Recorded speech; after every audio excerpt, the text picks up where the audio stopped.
Good morning, everyone. I hope you're having a good time. This is Amir Ismail with you with another episode of Successful Immigrant Stories. And I'm thankful that you are with us today. Today, we are going to interview someone special because I know him for quite some time, met him in the year 2002, and he is currently a Canadian citizen residing in Edmonton, Alberta. He's a young professional who immigrated from Pakistan. His name is Nordin Farishta. Mr. Farishta came to Canada in 2006, and he is currently working as a senior manager of financial planning and analysis at ATB Financials, Edmonton, Alberta. We have a lot of questions to ask him and his insights and his stories about his initial settlement in Canada and the struggle that he had in finding jobs and then switching his career altogether. We will ask him how did he manage to do that. And let me invite him to this show right now. Welcome, Nordin. How are you doing? I'm good. How are you? I'm good. In this winter, in this temperature, everything seems to be fine because everything is frozen. I was checking the temperature in Edmonton. It was -6 with a wind chill of -13, I believe. Correct. Yeah, it's a wind chill here in Toronto is -6. But when Wow. you go into -6, when you go in minus, everything seems to be fine, right? It doesn't make any difference, -6 or -13. But I try to give a bit of background, but I'd request you to explain and advise our audience as to when did you migrate and what did you do after that. Please go ahead. Sure. So, as you said in your introduction, I immigrated to Canada in 2006. And initially, again, as all immigrants go to Toronto, I start with the Toronto. Right. Uh, because I have some few friends here, and then I was in connection with few of other friends who lives in Edmonton also. Right. So when I come to Canada in 2006, again, it's totally new landscape for me because there's so many things you just see in your mind and look around. And it's around 13 years ago, so no internet like this way information you can get it from a lot of people. Sure. So I come with the mindset that okay, I have to settle here and then and make a life out of here. And again, as every immigrant, you can see that is sometimes it's shocking if you're not prepared, especially when you see the weather and then all the other stuff. So, long story short, I start with 2006.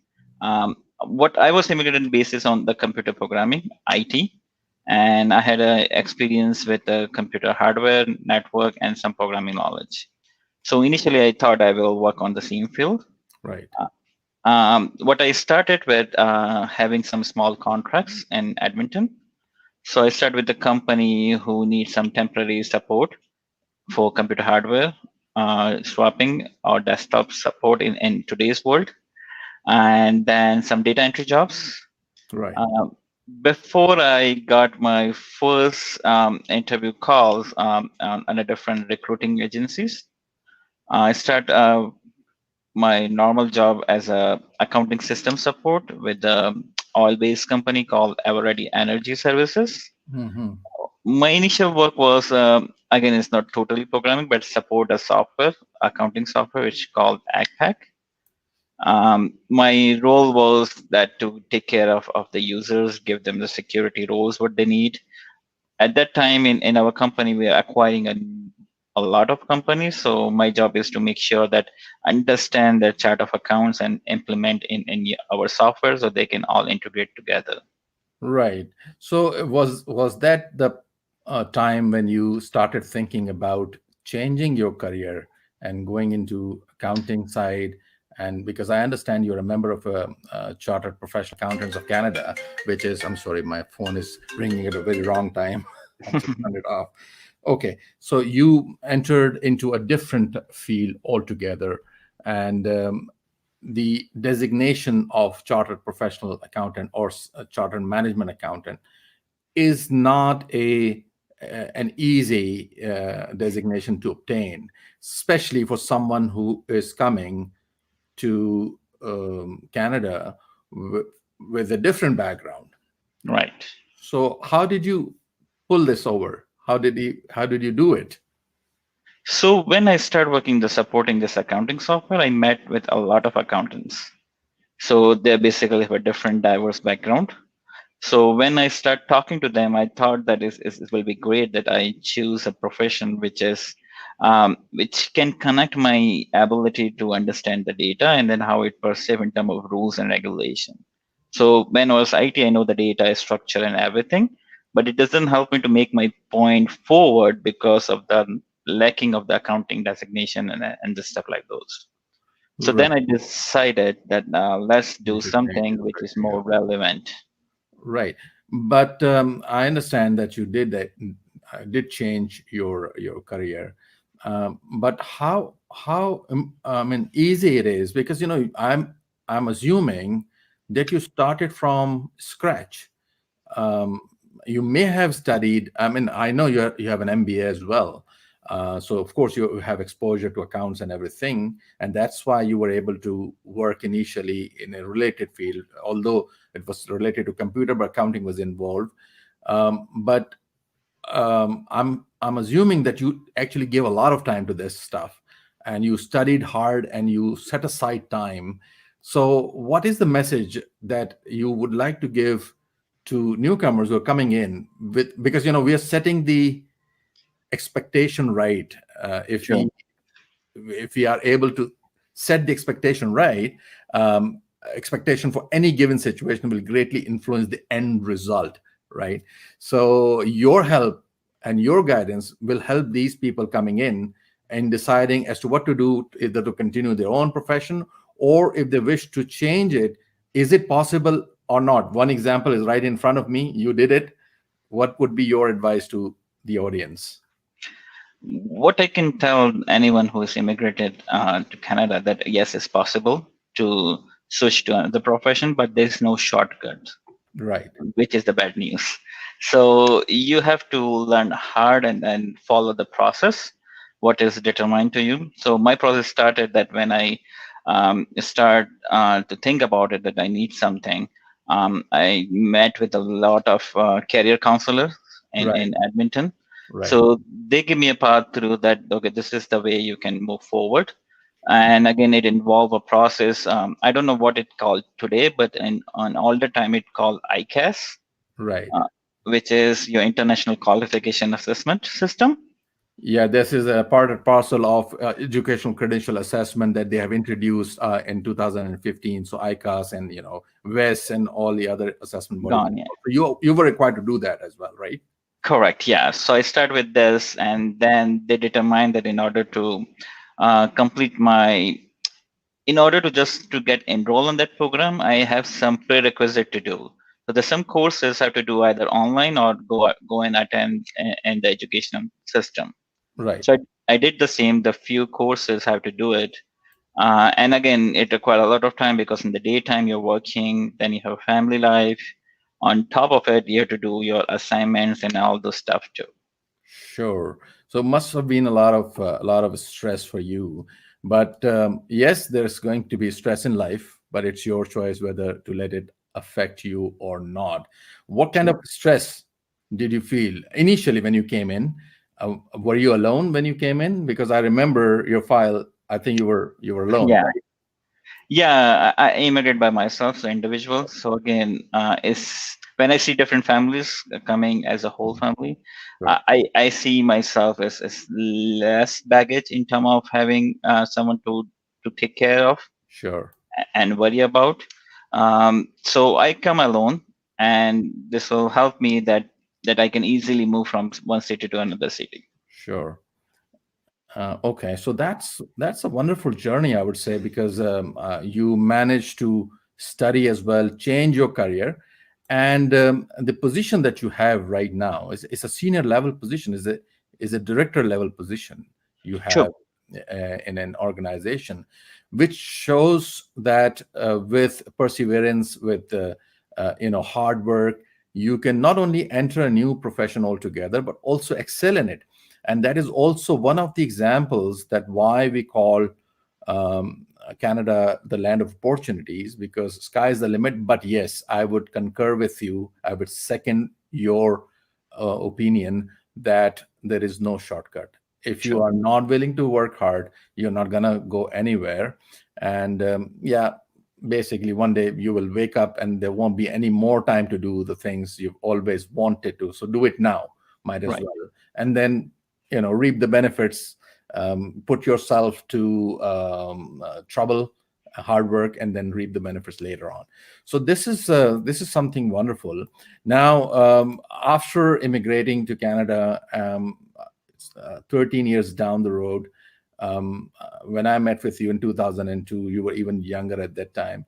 A lot of Yeah. people might be asking you, how old are you now? Because you still look very young. It's similar to what people ask me, how many years of immigration experience? I say 28. And they say, Right. how old are you?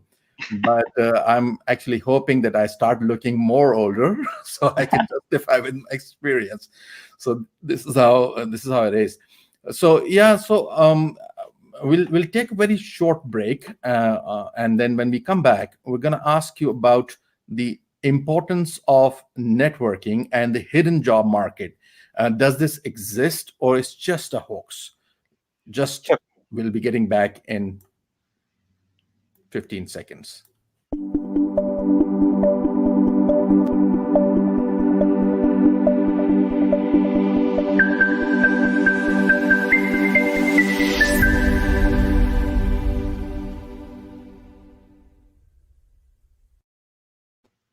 Welcome back. So we were discussing that there exists a hidden job market in Canada, and if you have good networking skills, if you know people, of course they're not going to give you a job just based on the fact that they know you. Of course, you need to be a qualified person as well, but a lot of jobs go unadvertised as well. So how true is that? I agree 100% with this analogy. Hmm. Hmm. Um, I see an experience also. There's a big benefit of networking. Right. Either is within your community, with your profession, and any nonprofit. What I suggest anyone who come to Canada that participate in the system, there's a Right. lot of opportunity in there. Like money is not everything, but Hmm. the learning and the experience we got from the networking is uncountless. Right. So I can see that when you're part of a network or maybe a volunteer in YMCA, for example, Right. you met with a lot of people who are same background or a different background with the different countries. And Mhm. sometimes they teach you, and sometimes they come up with the opportunities too. Yeah, so this is a very good advice, because a lot of people, when they come to Canada, they tend to confine themselves. Yes, going out in your own community is also beneficial, no doubt about that. Right. But Canada is multicultural society, so there are a lot of people from different countries, different nations, and they all are immigrants. True. So they are all willing to help you. So if you confine yourself to only your community, that might not be sufficient. By all means do that, but that might not be sufficient. So yeah, your advice is well taken. So okay, so what do you think, what is the driving force, what was the driving force behind your decision? I don't want to hear that it was your parents who asked you to do that because you were very young. Was Canada your target, or did you know about the country? What inspired you to choose this great country as your new home? It's always Canada. I didn't try for go anywhere else. And the reason about that when I get graduated and around like around 2000 timeline, I used to talk a lot of people what to do and stuff like those. Right. One of our relative, not relative, a fast friend, he comes from Canada, and then they talk better things about Canada and so on. And then I got opportunity to attend one of the seminars, like you guys do when you go in the Karachi office, Right. to talk about what the process is and how it works. how the point system works, and so on. So when I go and attend those, during that time I was lacking some of the points. So I made a plan that how I shortcome that gap Right. and then come back to apply for this immigration process. Right.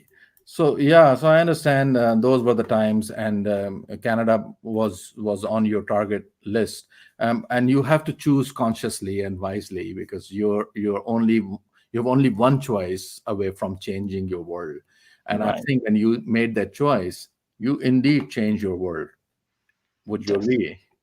100%. I tell my friends also, like, it's something that you come with the new life. Hmm. There's no baggage attached to it. What you bring with you is only your education Yes, and the values you got from your parents.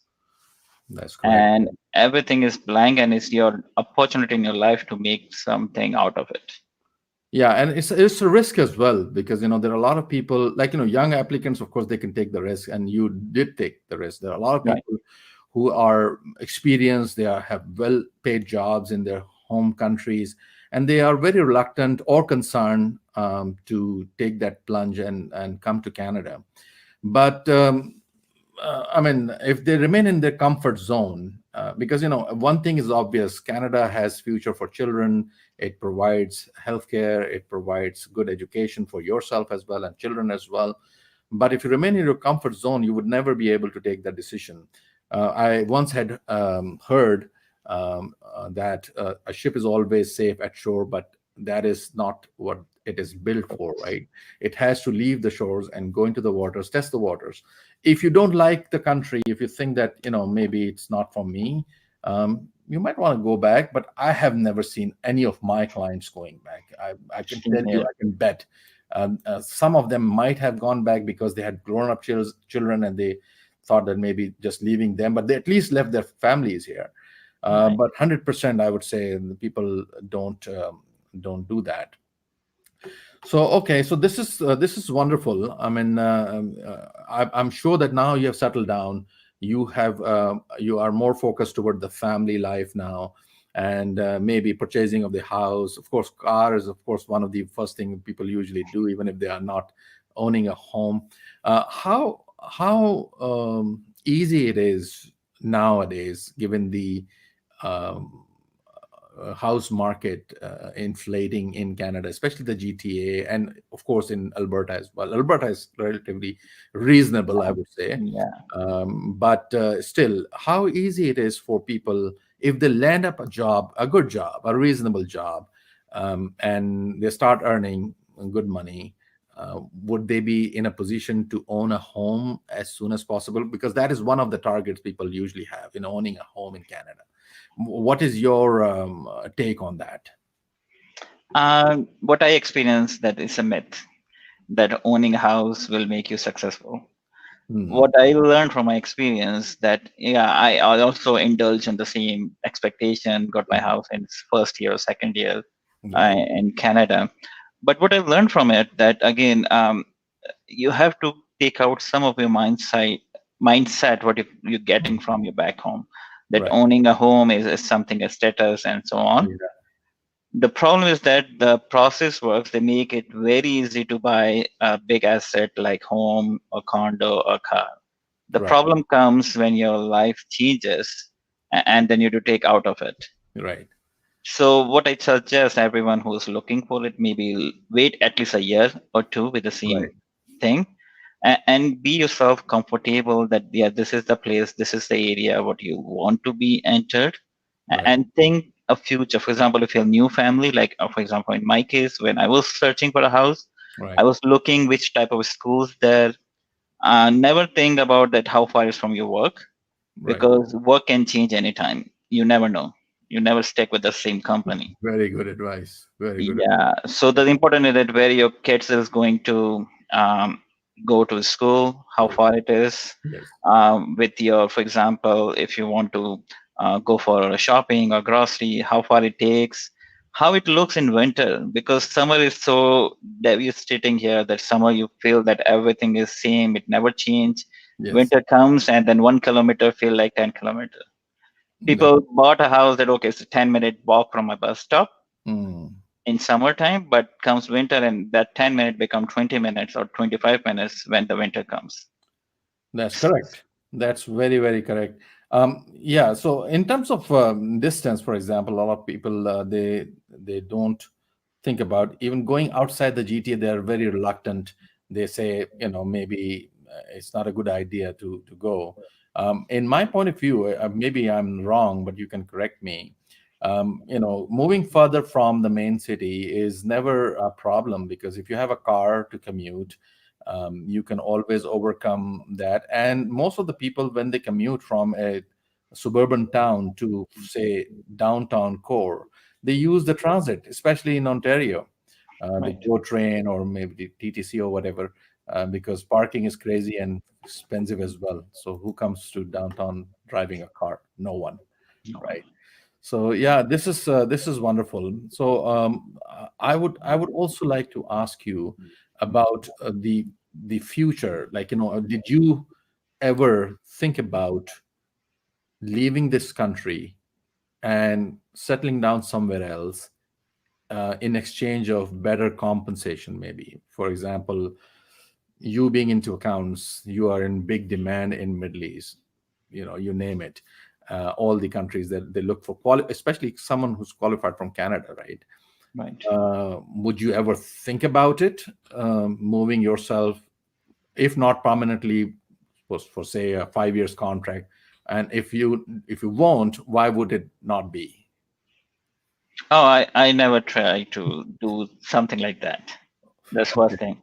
Okay. Uh, and there's various reasons. Like I have a young family, I have a 8-year-old son, so I Yeah. have to make sure that the schooling go properly. Right. And then you to be part of a family to see the growing age kids. Is I see a few people leave and then kids grown up and then come back and it's totally different. Different. Yes. So that's one of the reasons. The other thing is the reason the quality of life what we got here. Right. I'm not talking about like the healthcare or those type of stuff, Right. but you see the nature, for example. You can't get air, clean air anywhere. What you get it from here.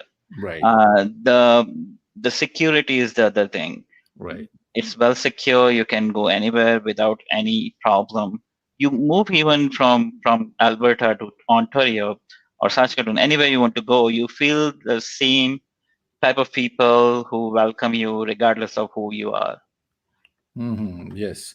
Yeah, so that is one thing, and the reason why I think a lot of people do that is perhaps because of the money and everything, because they are perhaps unsecured or concerned about they not being able to establish themselves here, so they don't give that much of time. They don't want to start from scratch, and that is perhaps a mistake because they go back to their existing job, leaving their family here, and then they are chicken without a head. They're True. moving back and forth and the kids are missing them, and your example is perfect, that when they come back, kids have grown up, and then those years when they needed their parents or father most, those years have gone by. Right. So that is how it is.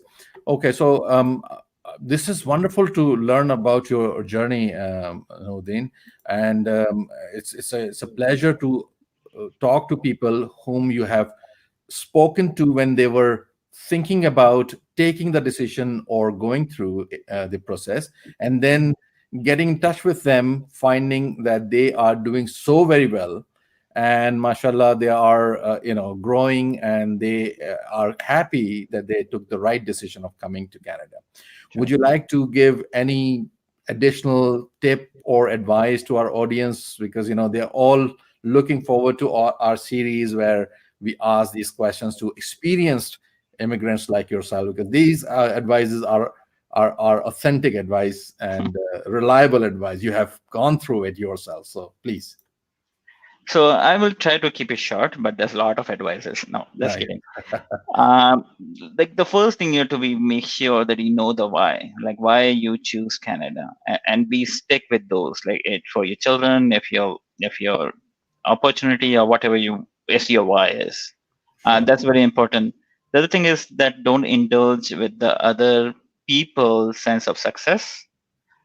Just think what keep you happy, because I see people have 20 years from here, but they never own a house and they're very happy because they can move one city to another city. So bring your success, what you success looks like to you. Right. The third thing is follow the process. The problem with our mindset in Karachi and Pakistan is that everything and anything is acceptable, and you can leave away from the law and the process and everything. It's not happening here. That's right. So be careful about it, making sure you follow the process like everyone is doing it. There's no shortcut, I already tell you. Right. And the other thing is that again, be on your values. They will not tell you anyone to indulge anything like alcohol or anything, like by pressure or peer pressure or stuff like those. So to follow that values too. And what I see in my work life, Mm. that people even more appreciate you if you're more authentic. Hmm. If you like everyone else, then there's no difference between you and the people. Very So true. follow those values. It is very important. And again, you have to be continue learning about which profession you are in, because the things are changing so quickly. Yeah, circumstances should not define you. Who and what you are will be determined by you, not by your circumstances at all. And Right. as someone said, that life is magical when you are bold, have the courage to move forward Yeah. into the unknown. So True. into the unknown, if you have that courage, rather than backwards into security, that security perhaps is stopping you from exploring your true potential. So Right. go ahead and do that. So wonderful to talk to you, Nurdin. I'm obliged that you took out your precious time for our audience. This is a help. This is true Canadian way of Sure. giving back. You have set aside your precious time in on a working day, and I wish you good luck in your Sure. endeavors. Thank you very Thank much. you. Thanks. Good luck. This was Nordin Farishta, and what a wonderful person. I dealt with him in Karachi, and I'm very, very, very happy to see him succeed in his career. He's very focused. He has taken good decisions in his life, changed his career altogether when he came to Canada, studied really hard, and he's reaping the benefit out of it. So, if you are interested in learning more about our series of successful immigrants, do log on to our channel. We'll be happy to respond to your questions. And until then, I bid you goodbye. Thank you very much for watching.